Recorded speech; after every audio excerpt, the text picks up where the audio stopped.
আজকের খুতবায় আমি সূরাতুন নাহলের একটিমাত্র আয়াত নিয়ে কথা বলবো। সূরাতুন নাহল কোরআনের ১৬তম সূরা আর এটি ৭২ নম্বর আয়াত। আমি শুরুতেই এর অনুবাদ করছি। আল্লাহু জাআলা লাকুম মিন আনফুসিকুম আজওয়াজা, আর আল্লাহ তোমাদের জন্য তোমাদের থেকে জোড়া সৃষ্টি করেছেন। ওয়া জাআলা লাকুম মিন আজওয়াজিকুম বানিন, এবং তোমাদের যুগল হতে তোমাদের জন্য সন্তান সৃষ্টি করেছেন। ওয়া হাফাদা, এবং যারা তোমাদের সেবায় নিয়োজিত। এর অর্থ নাতিনাতনিও হয়, একটু পরে নিয়ে কথা বলছি। তাহলে এর দ্বারা সন্তান সন্ততি এবং নাতিনাতনিও বোঝায়। ওয়ারাযাকাকুম মিনাত তাইয়্যিবাত, সকল উত্তম ও পবিত্র উৎস থেকে তিনি তোমাদেরকে রিজিক দিয়েছেন। আফাবিল বাতিলি মিনুন, এত সব কিছুর পরেও কি তারা ভিত্তিহীন বাতিল জিনিসের উপর বিশ্বাস করবে? অবিনিয়ামাতিল্লাহি হুম ইয়াকফুরুন, আর আল্লাহর অনুগ্রহকে তারা অস্বীকার করবে। এই আয়াতটি মূলত আল্লাহ আযজা জাল্লার পক্ষ থেকে একটা গভীর অর্থপূর্ণ বার্তা। আমি আশা করছি যে কয়েক মিনিট আপনাদের সাথে ব্যয় করব। এই সময়ে অন্তত আমরা আয়াতটির কিছু অংশ নিয়ে আলোচনা করতে পারবো, নিশ্চিতভাবেই সব কিছু না। কোরআনের বিভিন্ন স্থানে আল্লাহ আমাদের প্রতি তার অনুগ্রহের কথা জানিয়েছেন। তিনি আমাদের চারপাশে যে সুন্দর সুন্দর জিনিসগুলো সৃষ্টি করেছেন, যা আমাদের সেবা দিয়ে যাচ্ছে বা কল্যাণে আসছে, আর আমাদের উচিত এগুলো নিয়ে ভাবা এবং এগুলোর জন্য আল্লাহর নিকট কৃতজ্ঞ হওয়া। স্পষ্টত এই আয়াতের মূল কথাও আল্লাহর প্রতি কৃতজ্ঞ হওয়া, কারণ আয়াতটি শেষ হয়েছে একথা বলে, অবিনিয়ামাতিল্লাহি হুম ইয়াকফুরুন, যে তারা আল্লাহর অনুগ্রহের প্রতি কৃতজ্ঞ। যদি এখান থেকে একটু পেছনে এসে লক্ষ্য করেন তাহলে বুঝতে পারবেন এই আয়াতে যা কিছু বর্ণিত হয়েছে সব কিছুর জন্য আমার আল্লাহর প্রতি কৃতজ্ঞ হওয়া উচিত। তাহলে স্পাউস, স্বামী এবং স্ত্রী, সন্তান, নাতিনাতনি, নাতিনাতনি ছাড়িয়ে আরও যারা আছে, একটু পরে এ নিয়ে কথা বলছি, আমার জীবনের সকল মানুষের জন্যই আমার কৃতজ্ঞ হওয়া উচিত। এটা তো দেখা যাচ্ছে বিশাল একটা চ্যালেঞ্জ, কারণ একটা আপেলের জন্য কৃতজ্ঞ হওয়া খুব সহজ, একটা গাড়ির জন্য কৃতজ্ঞ হওয়া খুব সহজ, কারণ গাড়িটা আপনি যা চান তাই করে। আবার খাবারের জন্য কৃতজ্ঞ হওয়া অনেক সহজ, কারণ এটি আমাদের সাথে সাথে পুষ্টি যোগায়। আপনার চাকরির জন্য কৃতজ্ঞ হওয়া সহজ, কারণ দিন শেষে আপনি বেতন পাচ্ছেন। কাপড়ের জন্য কৃতজ্ঞ হওয়া সহজ, এটি আমাদেরকে ঢেকে রাখে এবং ক্ষতিকর জিনিস থেকে সুরক্ষা দেয়। তো এমন সব জিনিসের জন্য কৃতজ্ঞ হওয়া খুবই সহজ, যেসব জিনিসের সুবিধা আমি তাৎক্ষণিকভাবে প্রত্যক্ষ করি, কিন্তু আমি বুঝতে পারছি না স্বামী, স্ত্রী, সন্তান এদের জন্য কিভাবে কৃতজ্ঞ হব। মানে বিষয়টা বেশ জটিল আকার ধারণ করতে পারে। সিরিয়াসলি, আপনি তাদেরকে দেখেছেন? তারাও আশীর্বাদ। আপনি আমার বাবাকে চেনেন, উনিও কি আশীর্বাদ? আমার বাচ্চাদের কখনো দেখেছেন তারা কিভাবে আমার সাথে কথা বলে জানেন? তারা আমার জন্য অনুগ্রহ। এদের জন্য আমার কৃতজ্ঞ হওয়া উচিত। আমার জন্য আয়াতের অর্থ বলে দেওয়াটা খুব সহজ। এই যে আল্লাহ চান আমরা যেন কৃতজ্ঞ হই আমাদের স্বামী বা স্ত্রীর জন্য, সন্তানদের জন্য, নাতি নাতনিদের জন্য। প্রসঙ্গত এখানে আরো জটিল এবং মজার একটা ব্যাপার আছে। হাফাদাহ নাতি নাতনি অর্থে ব্যবহৃত হয়। প্রকৃতপক্ষে এটি হাফিদের প্রচলিত বহুবচন। হাফিদ একবচন মানে নাতি, বহুবচন আহফাদ এবং হুফাদা, যার অর্থ নাতি নাতনিরা। আর হাফাদাহ সম্পর্কে আত-তাবারি সহ অনেকে বলেন কুল্লু মান ইউইন ওয়া ইয়াখদিম, অর্থাৎ যারাই আপনার কোনো কাজে এসেছে, যাদের সাহায্য পেয়েছেন আপনার বৈবাহিক আত্মীয়তার কারণে, এমন প্রত্যেকে যারা আপনাকে সাহায্য করেছে বা যাদের সাথে আত্মীয়তার বন্ধনে যুক্ত হয়েছেন বিয়ে করার কারণে, তারাই মূলত হাফাদায়ের অন্তর্ভুক্ত। তাই অনেক আগেই মুজাহিদ শ্বশুরবাড়ির আত্মীয়দের হাফাদায়ের অংশ বলেছেন। তাহলে এই যে কোরআনে শ্বশুরবাড়ির আত্মীয়দের নিয়েও আয়াত আছে, কারো মনে যদি জিজ্ঞাসা থাকে এ নিয়ে, ব্যাপারটা আরো জটিল আকার ধারণ করে, কারণ শ্বশুরবাড়ির আত্মীয়দের নিয়েও আমাদের কৃতজ্ঞ হওয়ার কথা। কি সিরিয়াসলি? এই মানুষগুলোর জন্য এত কিছু সহ্য করার পর এদের জন্য কিনা আমাকে কৃতজ্ঞ হওয়া উচিত? এই কারণে যখন আমি বলি আমরা একটি আয়াত পড়তে পারি, অনুবাদ পড়তে পারি এবং সামনে এগিয়ে যেতে পারি, অথবা থেমে গিয়ে বলতে পারি একটু থামুন, কি এটা আমার ব্যাপারে বলছে? এটা নিশ্চয়ই অন্য কারো সম্পর্কে বলছে। তাদের নিশ্চয়ই এমন সন্তানরা আছে যাদের জন্য তাদের কৃতজ্ঞ হওয়া উচিত, কারণ তাদের বাচ্চারা ভালো। তাদের বাচ্চারা আমারগুলোর মতো নয়। তাদের জীবনসঙ্গী নিশ্চয়ই তাদের অনেক প্রশান্তি দেয়, আমার জীবনসঙ্গী নয়। আমারগুলো কেবল আমাকে দুশ্চিন্তা এবং কষ্ট দেয় আর তর্ক করে। তাদের কাছ থেকে শুধু এটাই পাই। তারা তো আমাকে কৃতজ্ঞ হওয়ার কোনো কারণই দেয় না। ওরা সহজে কৃতজ্ঞ হতে পারে কারণ ওরা আল্লাহর নিয়ামত পেয়েছে, কিন্তু আমার পক্ষে তো এই পরিবারের জন্য কৃতজ্ঞ হওয়া সম্ভব না। আমার জীবনে তো তাদের মতো শান্তি নেই। আল্লাহ এখানে এরকম কোনো ব্যতিক্রম তৈরি করেননি। প্রসঙ্গত তোমাদের যাদের ভালো সন্তান, ভালো নাতি নাতনি, চমৎকার শ্বশুরবাড়ি এবং অসাধারণ স্ত্রী আছে, তাদের উচিত কৃতজ্ঞ হওয়া। বাকিরা অনলাইনে অভিযোগ করতে পারো আর এই নিয়ে মিম বানাতে পারো। না, এভাবে কোনো পার্থক্য করা হয়নি। এটা সবার জন্য বলা হয়েছে। আমরা যদি ব্যাপারটা নিয়ে আরেকটু গভীরভাবে চিন্তা করি, নবীদের জীবনী অধ্যয়ন করলে আমরা দেখব অনেক নবীদের স্ত্রীরাই তাদেরকে কষ্ট দিয়েছেন। যেমন নূহ আলাইহিস সালাম, লূত আলাইহিস সালাম। কিছু নবীদের সন্তানেরা তাদের কষ্ট দিয়েছেন, যেমন নূহ আলাইহিস সালাম, ইয়াকুব আলাইহিস সালাম, তাদের সন্তানেরা কষ্ট দিয়েছেন।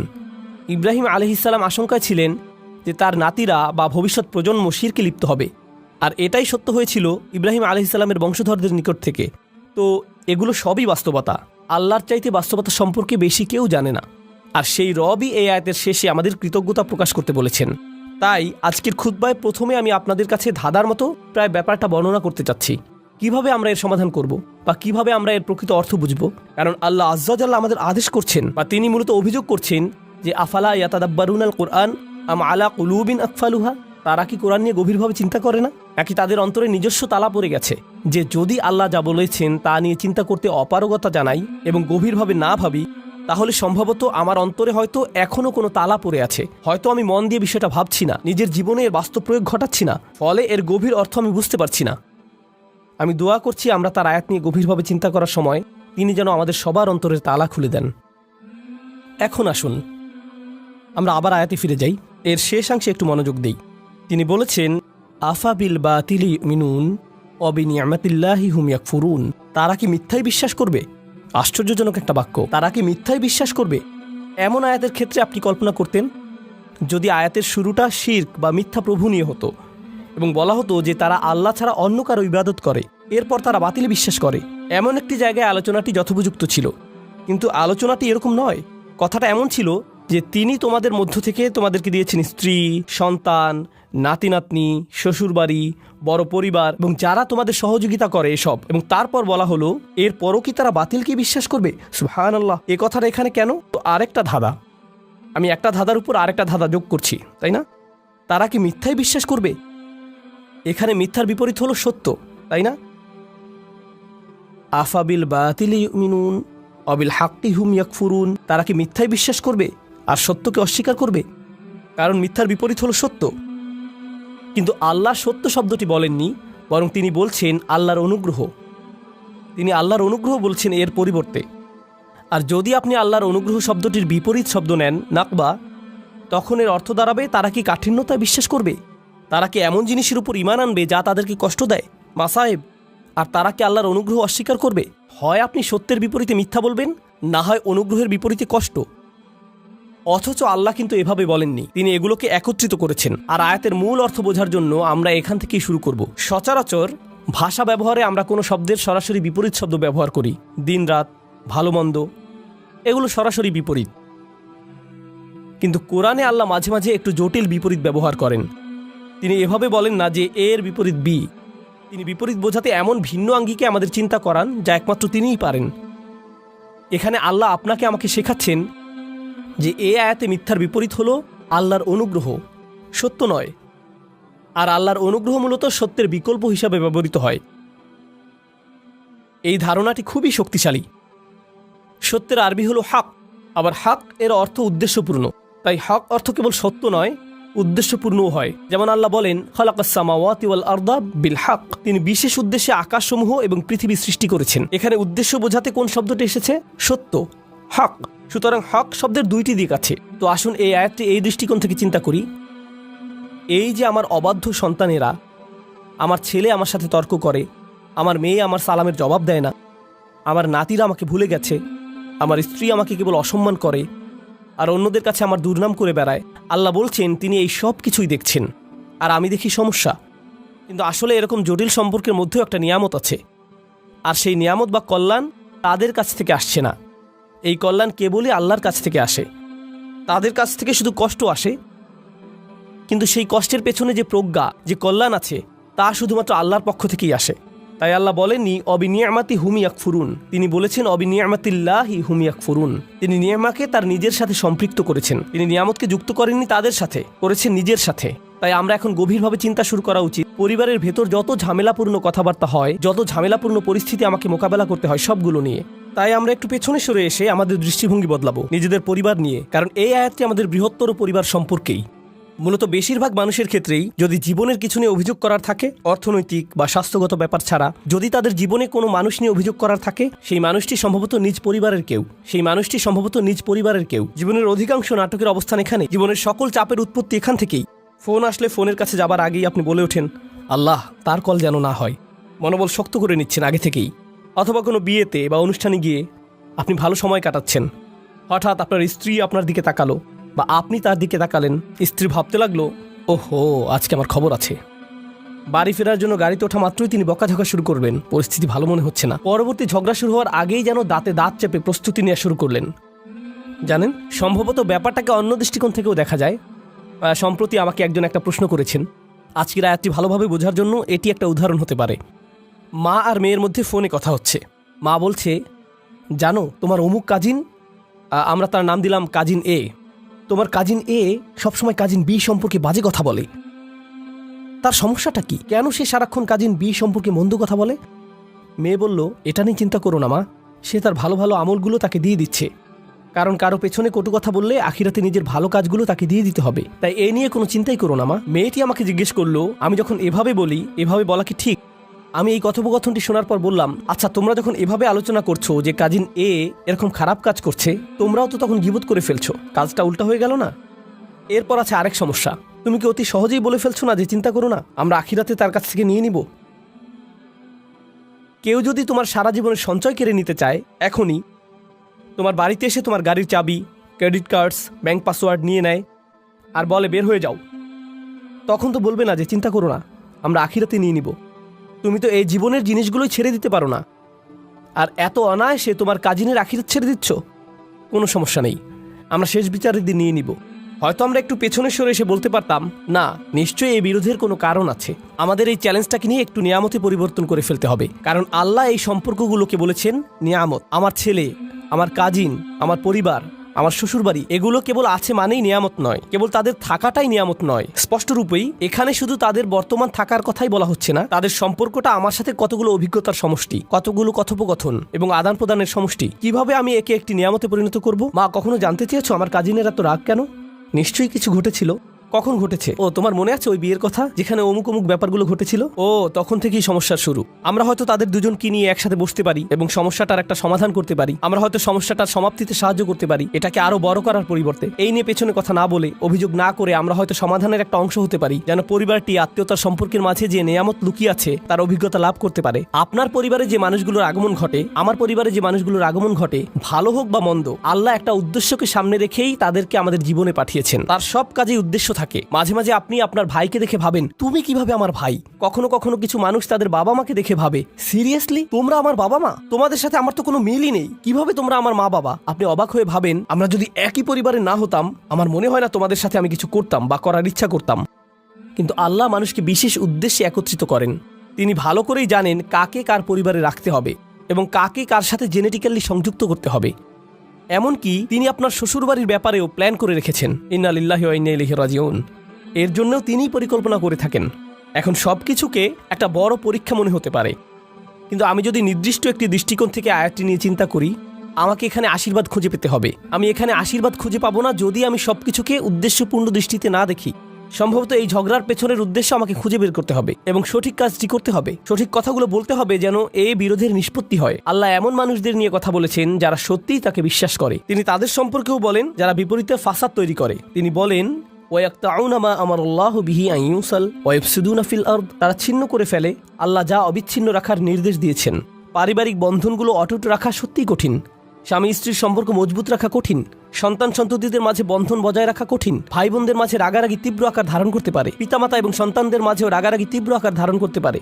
আপনার নিজের পরিবার এবং শ্বশুরবাড়ির মাঝে মতবিরোধ প্রচন্ড খারাপ হয়ে পড়তে পারে। ওইগুলো ছোটখাটো মতবিরোধ নয়, কিন্তু এই সকল মতবিরোধের প্রতি আমি যদি উদ্দেশ্যপূর্ণ দৃষ্টিতে তাকাই, জানেন আমি কি করব? আমি কোনো না কোনোভাবে এটাকে আশীর্বাদে পরিণত করব। আমি এই ঝগড়া সমাধানের একটা উপায় খুঁজে বের করব। আমি এই নিয়ে আলোচনা চালিয়ে যাওয়ার একটা উপায় খুঁজে বের করব। আল্লাহ আমাদের নবীদেরকে এমন সব কঠিন পরিস্থিতিতে ফেলেন, কিন্তু তবুও তারা এতে আল্লাহর নিয়ামত খুঁজে পান, কারণ তারা সব কিছুর দিকে উদ্দেশ্যপূর্ণ দৃষ্টিতে তাকান।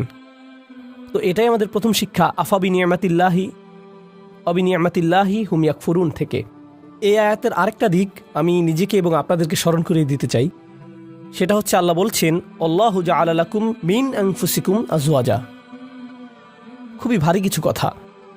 আল্লাহ কেবল বলেননি যে তিনি তোমাদের জন্য স্ত্রী দিয়েছেন, এটা অনেক সহজ হতো। আল্লাহু জাআলা লাকুম আজওয়াজা, আল্লাহ তোমাদের স্ত্রী দিয়েছেন, যথেষ্ট ছিল।